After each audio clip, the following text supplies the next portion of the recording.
Alright, so this tutorial will be on set-driven key.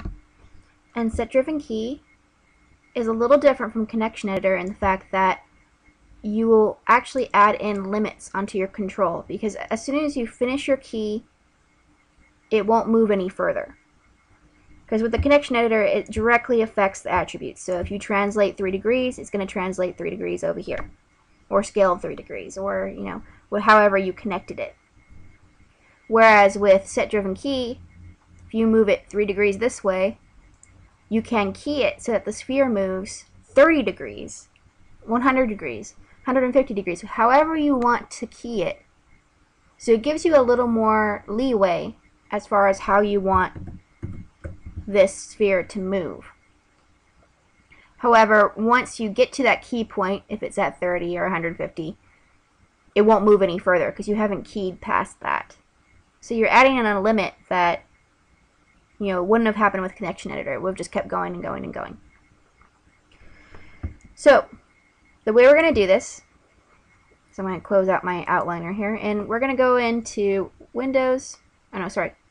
Up top, we're going to go into Animate, and we're in the Animation tablet here, Animate, and Set-Driven Key, Set. What we want our driver to be, and that's what's going to be controlling everything, is our little controller right here. So I'm going to go to Load, Selected as Driver. And keep in mind you must have it selected when you do this. Now what I want it to control is I want it to control our sphere. So I'm going to go ahead and select that and go to Load, Selected as Driven. So we have our sphere down here and our control up here. So that's all set up.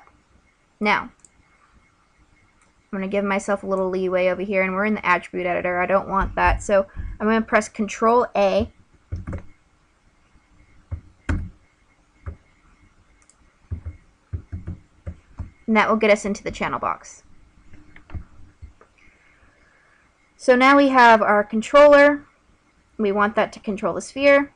And first and foremost, we're going to put our 0 point in on our set-driven key because we want it to be able to go to normalcy. We want a point in it that says, okay, this is where you originated from. And in this case, it's our point 0. So if we look at our controller, in our translates and our rotates, everything's at 0. Not our scale, because if we scaled it to 0, it would disappear. But in our translates and rotates, everything's at 0. And this should be the case if you modified and froze transformations, as well as deleted history. Same goes for our sphere, everything's at 0. Awesome. Okay, so we're going to select this guy, and what we're going to be messing with right now is our translate Y. That goes up and down. And over here, we're going to mess with our translate Y. That goes up and down. So we find him, translate Y up top. This is for our controller. And translate Y on the bottom. And we key. So now we've made our 0 point. This is where you start off on. And you can see it's turned red to show that the connection is made. So now what we want to do is we want to go ahead and move our controller, and we're going to move it up top. And I'm just going to have it touch the tip of that box. And that's kind of how I'm figuring it out. And I'm looking over here, and I'll just round it out because I don't like uneven numbers. So now I have 1.455, and that's a little easier for me to remember than 1.454. So I have that up there, and I'm going to tell the sphere that it is going to translate up.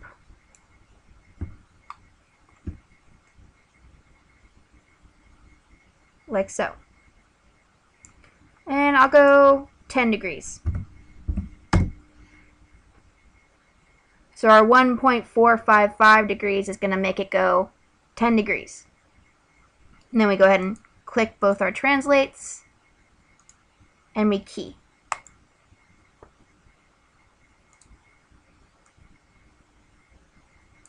So if I put this guy back at 0, Since we keyed that 0 point, it goes straight back to where it was to begin with, which is awesome. Now we're going to have our translate down. And since I know that going down it was about 1.445, I can go ahead and make the negative of the previous number.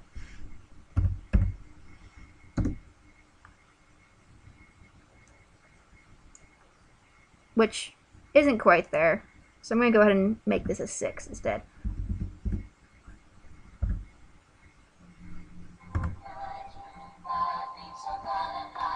And that is my phone, so please wait a second.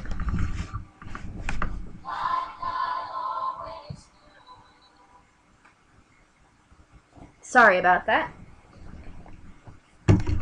Obviously, I'm an ABBA fan. Okay. So we have it at our negative 1.6 in our control box. And we want this to go down minus 10. And we're going to key that. So we click our control box, click our translate, click our sphere, click our translate, and key. So now when I select my controller and I go up and down, it will move that sphere negative 10 degrees and positive 10 degrees. Now you don't have to keep it even if you don't want to. You could have gone negative 5 on the below and positive 50 on top. It just depends on what you're trying to get at. So I'm going to go ahead and put this back at the 0 point. Now, what I'm going to do is I'm going to go left to right. So left to right. Now the way I'm setting this up, once I'm finished, if I move this controller all the way around, it should move the sphere all the way around. So that's why I'm kind of staying with the same numerics on each one. So now, we're going to translate on the x-axis over to the left, and that's about negative 1.5. And for the sphere, we're going to go to the left, and on the translate x, that's going to be negative 10. So now I can go ahead and key that.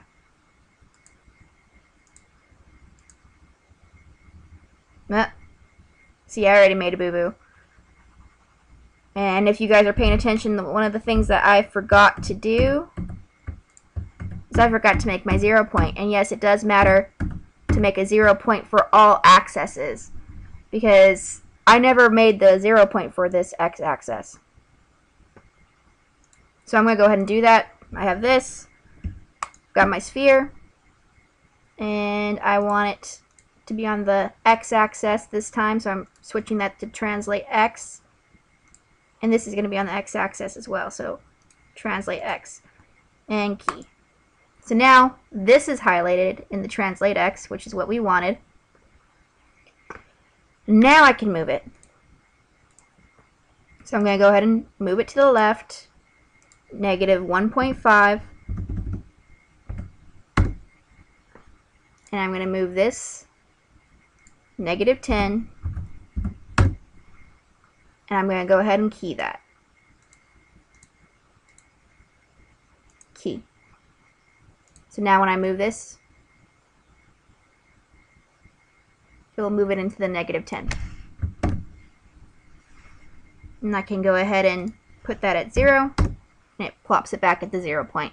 Now if we hadn't made that 0 point, it wouldn't have happened, which is why the 0 point is so important.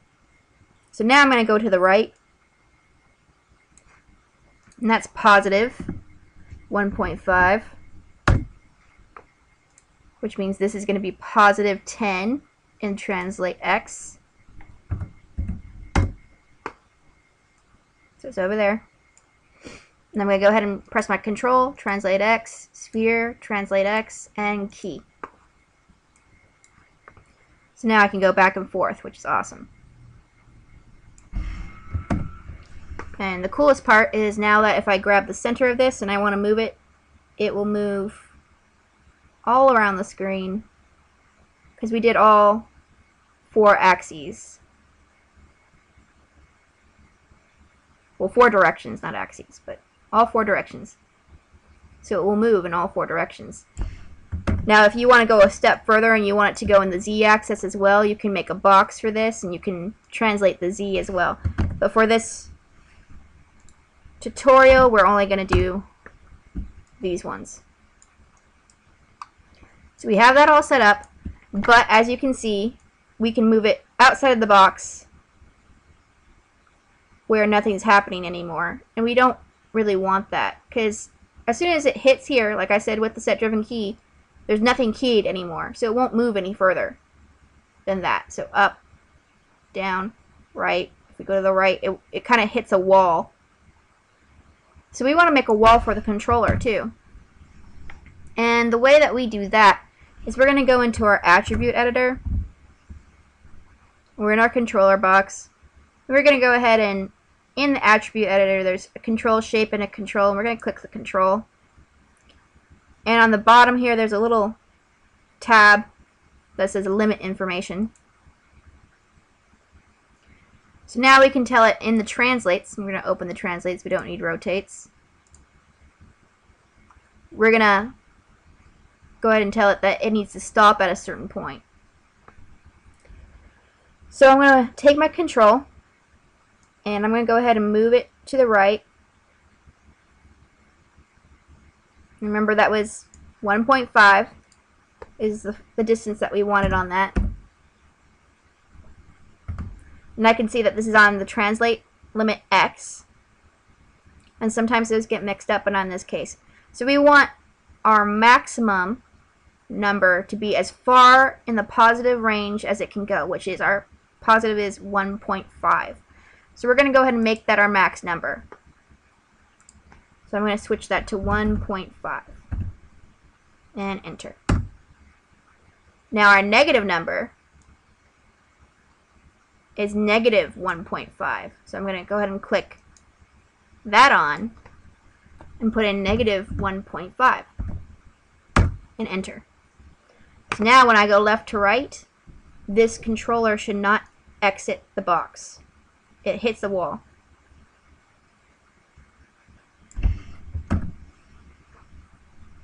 Which is awesome. And now I can put that back at 0. No worries. And the way I'm switching back and forth, guys, is by doing Control A from Attribute Editor to Channel Box. Now we want our Translate Y. So Translate Y, our topmost one,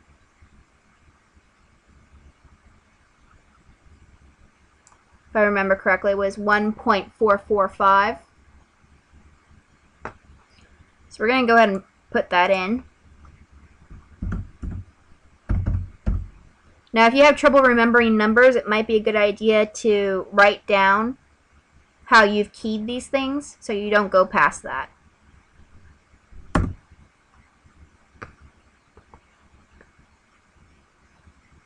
So now I can go up and it hits the wall like we wanted.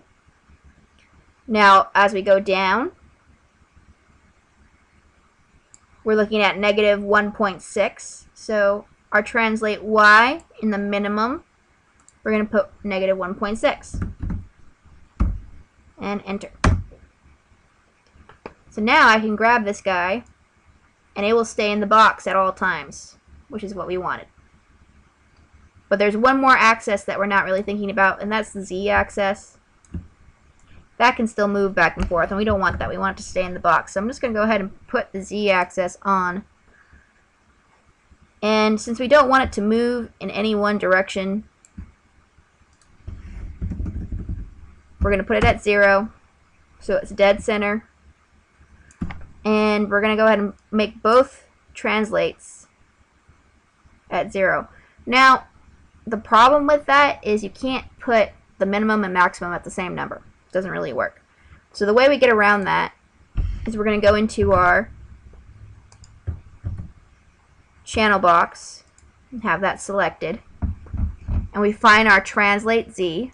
There it is. And what we can do is we can go to edit.